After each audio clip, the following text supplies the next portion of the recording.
Are you staring at the ceiling at 3 a.m. again? You are absolutely exhausted, but your brain just will not shut off. You've tried all the tips, all the tricks, but nothing seems to stick. Well, what if I told you the problem isn't you? It's the advice you've been getting. Let's dive into the real science of what actually works for chronic insomnia. I mean, you've probably tried it all, right? The warm milk, the special tea, avoiding your phone before bed, and yet you're still wide awake. So here's a thought. What if the reason none of that is working is because the most common advice out there for chronic insomnia is just plain wrong? So, let's talk about how big of a deal this really is. If you're struggling, believe me, you are not alone in this. Not by a long shot. Millions of people are searching for a solution, and a whole lot of them are turning to the very same place. And the scale of this is just wow. Get this, one analysis found that nearly 1 in 5 people, that's 19%, have used some kind of pill or medication for sleep in just the past month. That is an enormous number of people looking for an answer inside a bottle. But is that really where the answer is? Okay, so if pills are one path people take, what's the other one? Oh, you know what it is. It's the first thing your doctor, your best friend, and every website on the internet will tell you.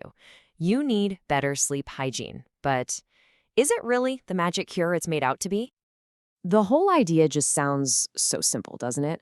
Just follow these basic rules for sleep hygiene and poof, you'll be sleeping like a baby. Problem solved.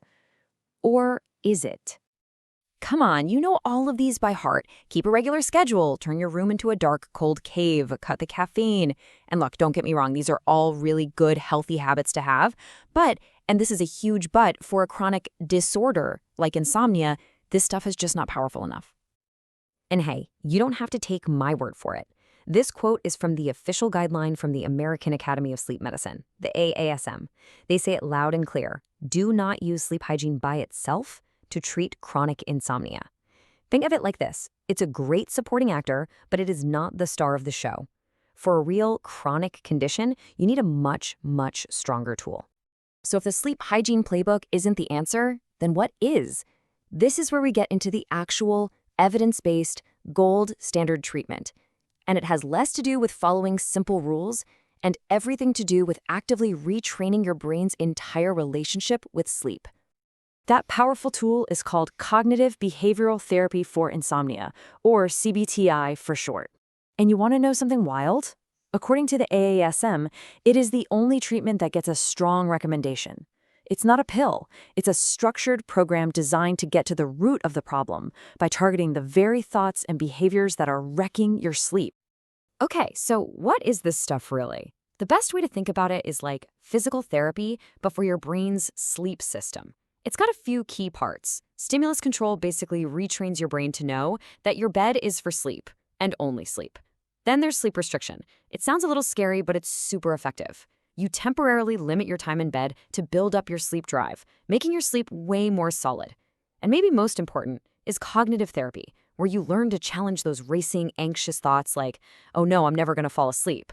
It's all about breaking that vicious cycle. And this really gets to the biggest difference between CBT-I and medication, the long-term results. A sleeping pill is kind of like putting a bucket under a leaky pipe. It helps manage the symptom, but as soon as you take the bucket away, the problem's still there.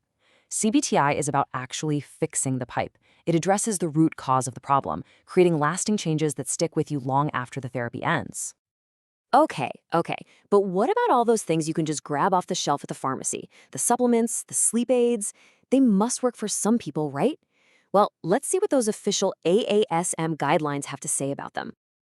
All right, let's start with the most popular one on the planet, melatonin. I mean, it makes sense, right? It's a hormone your own body makes to regulate sleep. So taking a little extra seems like a total no-brainer. But here's the shocker. For chronic insomnia, the experts at the AASM actually recommend against using it. And you might be asking why. Well, it's because when you look at all the high-quality studies, the evidence just isn't there to show that it's a reliable, long-term fix for this specific condition. So what about the classics, the old-school antihistamines? We're talking about diphenhydramine. That's the active ingredient in stuff like Benadryl, ZZ-Quil, and a lot of those PM medicines. We all know they make you drowsy, for sure. And you guessed it, the story is exactly the same. The AASM recommends against using it for chronic insomnia. Yes, it can knock you out, but there's just a lack of solid evidence that it provides effective, long-term relief for a chronic sleep disorder. Let's check out one more, this time from the herbal aisle, valerian root. It's been used for literally centuries as a way to promote sleep. And the pattern holds. Once again, the AASM recommends against using it.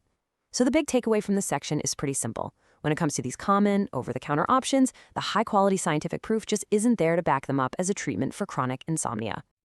All right, let's move on to the heavy hitters, prescription medications.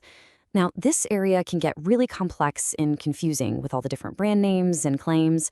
So let's try to decode what the clinical guidelines are really telling us. Now, before we even look at a single drug, you have to understand this one crucial thing. The AASM uses a system called GRADE to make its recommendations. And here's the key. When you see a weak recommendation, it doesn't automatically mean the drug is useless. A lot of the time, it just means the scientific studies themselves weren't strong enough or consistent enough to earn a strong recommendation. It's about the quality of the evidence, not just the effect of the drug. So, keeping that in mind, let's look at a few examples. Take suvorexant. Studies show it can help you fall asleep somewhere between 10 to 22 minutes faster. Or zolpidem, which shaves off about 11 minutes. Then you've got doxepin, which is better at helping you stay asleep. Now, these effects are real, but because of that grade system we just talked about, they all end up with weak recommendations. The benefits are often pretty modest, and they have to be carefully weighed against any potential side effects with your doctor. Phew, we have covered a ton of ground here. We've busted some pretty big myths and really clarified the science. So what does this all mean for you and your journey to better sleep? Let's put all the pieces together.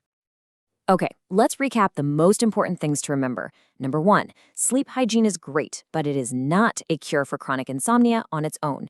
Number 2, CBT-I is the gold standard first-line treatment that actually fixes the root of the problem for good. Number 3, those common over-the-counter sleep aids you see everywhere are not recommended by the experts for this condition. And finally, number 4, prescription meds can help, but their effects are often modest, and it's a conversation you need to have very carefully with your doctor. Look, the goal here wasn't to tell you exactly what to do. It was to give you the scientific evidence so you feel empowered. Just knowing that your struggle isn't some personal failing or just bad habits, and knowing that there's a highly effective non-drug therapy out there, well, that can be a complete game changer. So the real question is, now that you know the science, what's your first, most informed step on your path to finally getting a good night's sleep?